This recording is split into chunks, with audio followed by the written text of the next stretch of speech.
Assalamualaikum semua pelajar-pelajar yang mengambil kursus metodologi penyelidikan Islam. Jadi ini kuliah kita yang kedua. Kalau sempat saya buat sekaligus lah, sekali dengan yang ketiga, berkenaan dengan topik seterusnya iaitu penyelidikan Islam.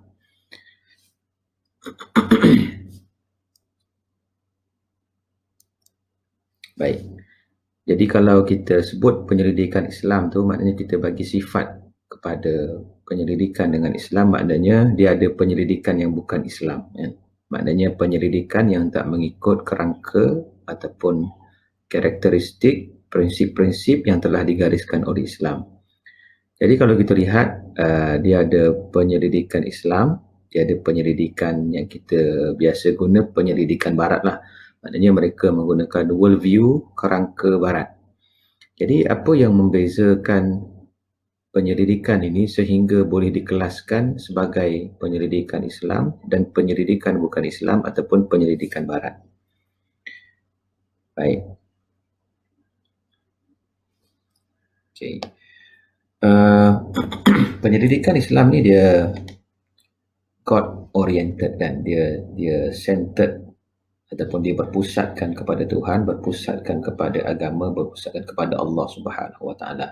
Maknanya apa yang nak dikaji tu dia mesti seiring satu haluan dengan apa yang Islam perlu, dengan apa yang Islam nak. Dia berlandaskan kepada tingkatan-tingkatan ilmu epistemologi Islam. Maknanya kalau kita tengok dalam tingkatan ilmu Islam tu, kita dah faham bahawa apa pun penyelidikan yang kita buat, tingkatan ilmu yang datang daripada akal dan juga datang daripada panca indera, mestilah tunduk dan patuh kepada apa yang datang daripada nas ataupun wahyu, kerana kebenaran agama tu berada paling tinggi berbanding kebenaran datang daripada rasional dan juga deria. Dan satu lagi, kalau kita lihat dalam tingkatan ilmu tu, dia ada ilm, wa'zan dan tu. Maknanya epistemologi itu dipatuhi dalam penyelidikan Islam. Manakala dalam penyelidikan Barat, kalau kita lihat di sini, Barat ni human oriented, yang berpusatkan kepada manusia. Sebab tu Barat ni terkenal dengan ideologi yang memisahkan antara manusia, kehidupan dunia dengan kehidupan akhirat ataupun kehidupan selepas mati ataupun agama. Itulah lahirnya ideologi seperti sekularisme kan, yang memisahkan antara dunia dengan akhirat ataupun dengan agama. Lahirnya ideologi seperti humanism, yang mana melihat manusia ni mempunyai kekuatan untuk mencari segala-gala maksud tentang kehidupan, dan apa yang manusia putuskan mestilah memberi manfaat kepada dia. Itu dipanggil pragmatism. Ada liberalism kan, mengutamakan kebebasan dan memerdekakan manusia daripada sebarang nilai yang boleh mengikat dia, termasuk agama kan. Jadi kalau di Barat tu, keterbukaan tu sehingga manusia bebas menentukan apa yang dia nak. Kalau nak beragama boleh, nak etis boleh, nak jadi LGBT boleh kan, hak-hak LGBT diberikan. Sebab apa? Sebab pandangan alam mereka, pandangan dia adalah manusia tu berhak menentukan apa yang dia perlu buat. Jadi kita orang Islam, itu yang kita sebut hatta dalam penyelidikan ni, penyelidikan Islam dengan penyelidikan bukan Islam, penyelidikan Barat tu berbeza. Jadi pelajar-pelajar semua pun kena faham bahawa apa yang kita nak buat itu mesti berlandaskan dengan kerangka penyelidikan Islam yang benar.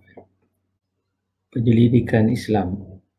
Jadi dalam bab ni kita nak tengok berkenaan dengan penyelidikan dalam konteks Islam. Jadi yang pertamanya kita lihat antara penyelidikan Islam yang kita boleh lakukan ialah untuk menyelidik fakta sejarah umat terdahulu dan juga umat kontemporari. Maknanya dalam penyelidikan ni kita cuba mendapatkan data-data, maklumat berkenaan dengan umat terdahulu berdasarkan kepada teks, dokumen ataupun manuskrip lain-lain yang berkaitan. Kemudian untuk umat kontemporari ni kita buat kajian untuk melihat masalah umat kontemporari, mencadangkan penyelesaian kepada umat kontemporari.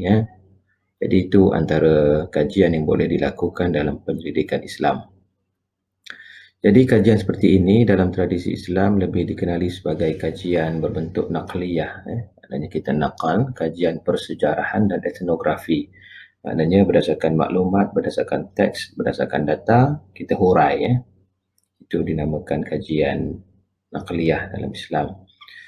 Jadi antaranya firman Allah Subhanahu wa taala di dalam Quran, "Inna fi dzalika ladzikra liman kana lahu qalb aw alqa as-sam'a wa huwa syahid."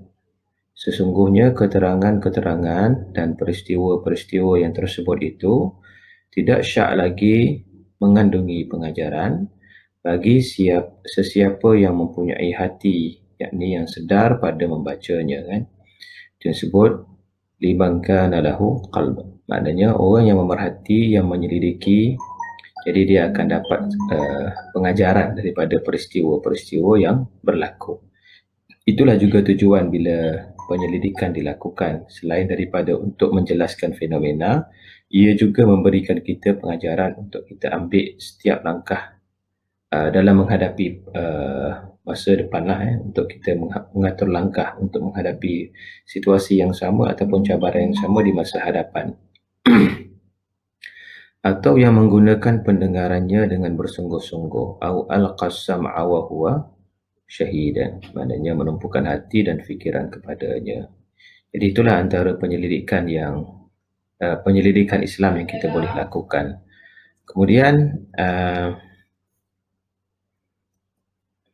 antara lain lagi kajian penyelidikan Islam yang boleh dilakukan ialah untuk mengkaji hakikat sesuatu melalui penggunaan akal dan eksperimen atau diistilahkan sebagai kajian deskriptif.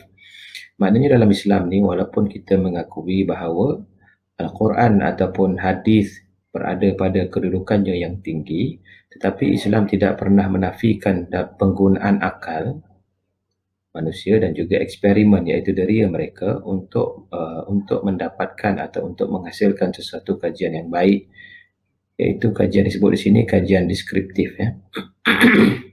Firman Allah Subhanahu wa taala dalam surah Al-Hajj, "Afalam yasiru fil ardi fatakuna lahu qulubun ya'qiluna biha aw adhanun yasma'una biha فإنها لا تعمى الأبصار ولكن تعمى القلوب التي في الصدور."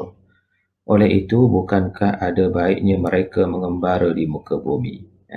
Yasiru fil ard, maknanya mengembara di muka bumi ini. Dan dengan melihat kesan-kesan tersebut, mereka menjadi orang yang ada hati yang dengannya mereka dapat memahami. Lahum qulubun ya'qiluna biha. Ada hati mereka faham, mereka fikir dengan apa yang telah mereka lihat. Jadi dalam Islam ni, walaupun kita pergi melihat, mengembara, kita mendapatkan sesuatu daripada apa yang kita lihat itu. Kemudian atau ada telinga yang dengannya mereka mendengar. Adhanun yasma'una biha, maknanya telinga ni kita guna untuk mendengar. Dalam konteks ini maknanya kita mendapatkan data dengan melihat, dengan telinga, kemudian kita fikir. Tetapi kalaulah mereka mengembara pun tidak berguna, kerana keadaan sebenarnya bukanlah mata kepala yang buta, tetapi yang buta ialah mata hati. Maknanya kalau mereka tidak menggunakan kedua-duanya, mereka tidak buta, mereka lihat, telinga pun tidak tuli, tetapi mata hati mereka yang buta kerana tidak dapat memikirkan, menakul daripada apa yang telah mereka lihat. Maknanya suruhan dan anjuran manusia untuk menggunakan deria, yakni deria yang ada pada manusia, dan juga untuk mereka berfikir, itu ada di dalam Islam dalam melakukan penyelidikan. Kemudian firman Allah Subhanahu wa taala lagi di dalam surah Asy-Syu'ara, "Wa makhtalaftum fihi min syai'in fa hukmuhu illa Allah. Dzalikumullahu rabbi alaihi tawakkaltu wa ilaihi unib." Maknanya ini penting ayat ni untuk menjelaskan kepada kita yang mana penyelidikan Islam ni ada dia punya pembatas, ada dia punya panduan, dan ini boleh dianggap satu general prinsip umum. Sebab tu disebutkan wa makhtalaftum fihi min syai'in fa hukmuhu ila Allah. Bila mana adanya perselisihan kepada kita semua ahli penyelidik, pemikir dan juga ulama dalam sesuatu perkara, terutama sekali perkara-perkara yang berkaitan dengan agama. Perkara yang berkaitan dengan agama ni kalau dalam konteks Islam, semua aspek kehidupan kita ni tak terlepas daripada hubungannya dengan agama. Dan jikanya ada perselisihan, fahukmuhu ilallah, maka hukum pemutusnya adalah Allah Subhanahu wa taala. Maka kita kembali kepada Allah, kembali kepada nas, kembali kepada Quran dan juga hadis, ya. Jadi maknanya di sini perselisihan pandangan yang berlaku dalam kalangan penyelidik itu dia ada jalan hujung dia, maknanya dia tak adalah berselisih sampai bila-bila. Sampai satu masa dia kembali kepada satu fikiran, satu sumber yang mana datang daripada Allah Subhanahu Wa Taala yang Maha Pencipta dan juga yang menjadikan kita semua dan Tuhan yang kita sembah. Itulah disebutkan tawakkaltu wa ilaihi unib. Kepadanya lah kita berserah, kepadanya lah juga kita kembali, ya. Jadi ini peranan penting kita dalam kita menyelidik berkenaan dengan apa yang kita nak dapatkan jawapan tentang isu-isu berkaitan dengan kehidupan manusia. Jadi seterusnya kita lihat tujuan penyelidikan Islam. Dalam Islam tujuan penyelidikan tu ada beberapa, antaranya adalah untuk menjelaskan dan pengkelasan. Jadi dalam kita menyelidik, dalam kita mengkaji, maka dalam Islam penyelidikan Islam itu akan dapat ataupun dapatan hasilnya adalah bertujuan untuk menjelaskan dan mengkelaskan. Maknanya kita melihat satu fenomena, daripada fenomena tersebut kita jelaskan, kemudian kita kelaskan, kan. Seperti mana yang saya telah nyatakan pada kelas-kelas sebelum ni, kita mengkaji tentang riwayat tokoh contohnya. Kita jelaskan riwayat kehidupan dia, kemudian kita kelaskan, kan. Daripada riwayat tu kita mendapati bahawa tokoh telah melalui beberapa fasa. Fasa-fasa ni adalah proses pengkelasan kepada riwayat hidup tokoh. Kemudian kita juga meneroka, maknanya kita lihat, kita terokai sesuatu pengalaman, sesuatu informasi yang baru. Contohnya kita mengkaji tentang ajaran menyeleweng. Maka kita teroka ajaran tersebut, ajaran yang belum dikaji oleh pengkaji-pengkaji lain. Kita mendapatkan data dan akhirnya kita menceritakan hasil penerokaan tersebut di dalam penulisan tesis ataupun dapatan kajian melalui penyelidikan kita. Kemudian kita menentukan hubungan sebab dan akibat. Jadi dalam kajian penyelidikan Islam ni kita tentukan hubungan sebab dan akibat. Ada beberapa pengkaji yang membuat kajian berkenaan media sosial, kan. Bagaimana media sosial ni menjadi sebab mempengaruhi tingkah laku remaja, belia dan sebagainya. Maknanya di situ adalah untuk menentukan hubungan sebab dan akibat, kan. Ada yang mengkaji tentang hubungan latar belakang kumpulan Muslim liberal. Maknanya bagaimana latar belakang mereka yang terlibat ataupun dipengaruhi dengan ajaran ideologi Islam liberal dengan biografi. Maknanya bagaimana mereka dibesarkan dan bagaimana mereka boleh dipengaruhi dengan ideologi Islam liberal. Kemudian penetapan perkaitan. Perkaitan ni pun lebih kuranglah dengan hubungan sebab dan akibat tadi. Maknanya apa yang dikaji itu mempunyai kaitan dengan beberapa elemen yang lain di dalam kajian. Kalau dalam sains disebut adanya pemboleh ubah ataupun variables. Dalam suatu kajian yang menentukan hubungan ni biasanya dia ada sekurang-kurangnya 2 pemboleh ubah variables, kan kemungkinan ada lebih daripada tu. Tapi kalau kita nak kaji peringkat sarjana muda ni, cukuplah mempunyai 2 variables ataupun 2 pemboleh ubah. Okey, kita berhenti setakat tu. Wallahu alam. Saya rasa setakat tu dulu. Nanti untuk aspek utama penyelidikan Islam ni kita akan sambung lagi pada kuliah yang akan datang. Assalamualaikum warahmatullahi wabarakatuh.